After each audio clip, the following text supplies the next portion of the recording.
Good evening my students and my dear friends. आप लोगों का मेरा यह चैनल ईटी क्लासेस पर स्वागत है। मैं इस क्लास में आप लोगों से दो अलजेब्रिक ऑब्जेक्टिव प्रश्नों का हल बताऊंगा, तो इस वीडियो को ध्यानमग्न होकर जरूर देखिएगा। चलिए प्रारंभ करते हैं। x माइनस वाई बराबर 3, एक्स इंटू वाई बराबर 28 हो तो x square plus y square बराबर what.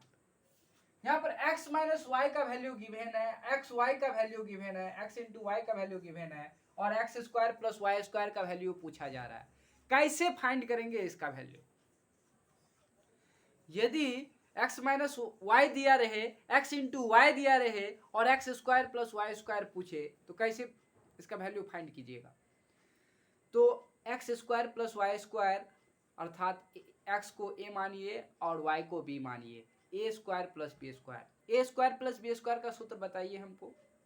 A square plus B square का दो सूत्र है, एक है a माइनस बी का होल स्क्वायर प्लस 2ab और एक है a प्लस बी का होल स्क्वायर माइनस 2ab।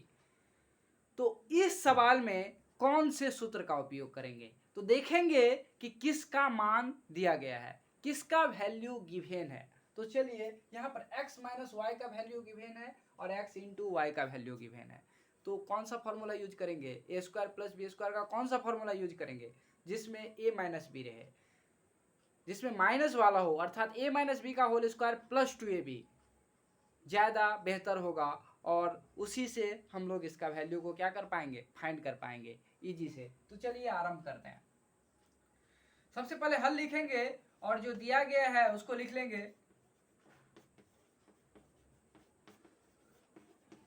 दिया गया है x माइनस वाई बराबर 3 और x इंटू वाई बराबर 28। अब पूछा क्या जा रहा है? अब पूछा जा रहा है x square plus y square और एक्स स्क्वायर का मतलब हुआ ए स्क्वायर और वाई स्क्वायर का मतलब हुआ बी स्क्वायर। तो इसका फॉर्मूला बोलिए। इसका फॉर्मूला माइनस वाला लगाएंगे, एक्स माइनस वाई का होल स्क्वायर प्लस 2xy।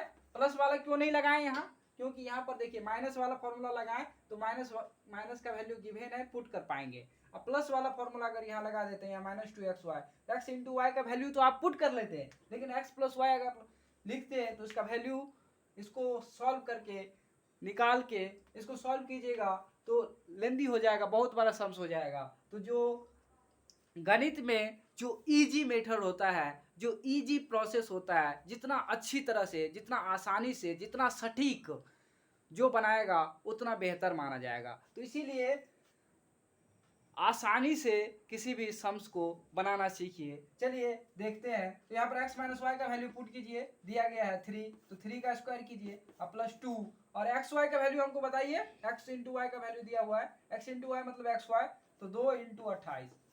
अब देखिए 3 का स्क्वायर कितना होता है 9 और 2 में 28 से गुना कीजिएगा कितना होगा 56 और 56 में 9 जोड़ दीजिएगा कितना होगा 65। इसका आंसर क्या हो जाएगा 65।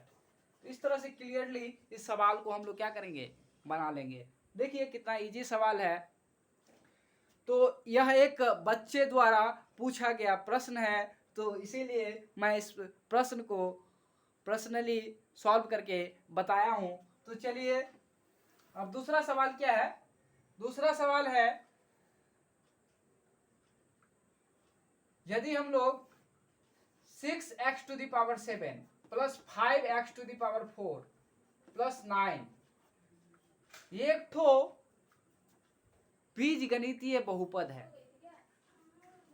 इसमें x टू द पावर 0 का गुणांक बताना है। गुणांक जिसको कि अंग्रेजी में हम लोग कोएफिशिएंट बोलते हैं। x टू द पावर 0 का गुणांक बताना है।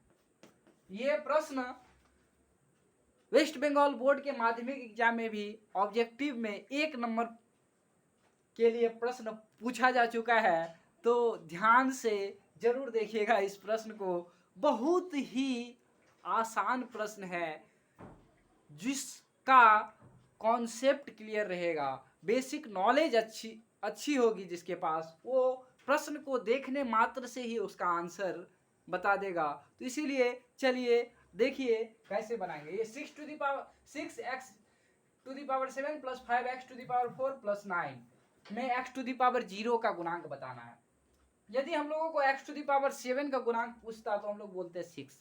यदि x टू द पावर 4 का गुणांक बोलता अर्थात x टू द 4 के साथ क्या गुना में है, 5 गुना में है, तो 5 जो है x टू द पावर 4 का क्या है, गुणांक है। और अंग्रेजी में उसी को क्या बोलते हैं, कोएफिशिएंट बोलते हैं। चलिए तो देखिए 9 को हम लोग क्या लिख सकते हैं, 9 इंटू 1 लिख सकते हैं। 9 में 1 से मल्टीप्लाई कीजिएगा तो क्या आएगा, 9 ही आएगा। और x टू द पावर 0 का वैल्यू कितना होता है, किसी भी चीज के पावर में 0 हो, चाहे वो कितना बड़ा से बड़ा टर्म्स क्यों ना रहे, कितने बड़े से बड़े नंबर क्यों ना रहे, यदि उसका पावर होल पावर में 0 रहे तो उसका वैल्यू हमेशा कितना आता है, 1 आता है। इसीलिए अलजेब्रा में एक सूत्र है a to the power 0 is equal to always 1। तो x टू द पावर 0 का वैल्यू कितना होता है, 1, अर्थात 1 का गुणांक क्या है, 9। तो x टू द पावर 0 का गुणांक क्या हो जाएगा, 9, अर्थात जिसके साथ x का कोई भी चीज न रहे वही x टू द पावर 0 का गुणांक होगा। देखिए तो इस सवाल में x टू द पावर 0 का गुणांक क्या होगा, 9 होगा। खटाक से 9 बताइए और नंबर एक नंबर पा जाइए। इस चीज को समझिए। तो इस तरह से बहुत सारे अच्छे गणित की सारी शाखाओं के ऑब्जेक्टिव्स, लॉन्ग क्वेश्चंस समझने के लिए मेरे इस चैनल को जरूर सब्सक्राइब कीजिए और अपने दोस्तों भाई बहनों सबको शेयर कीजिए ताकि वे लोग भी गणित को सीख सके। तो थैंक यू, फिर मिलेंगे अगले वीडियो में। Thank you so much.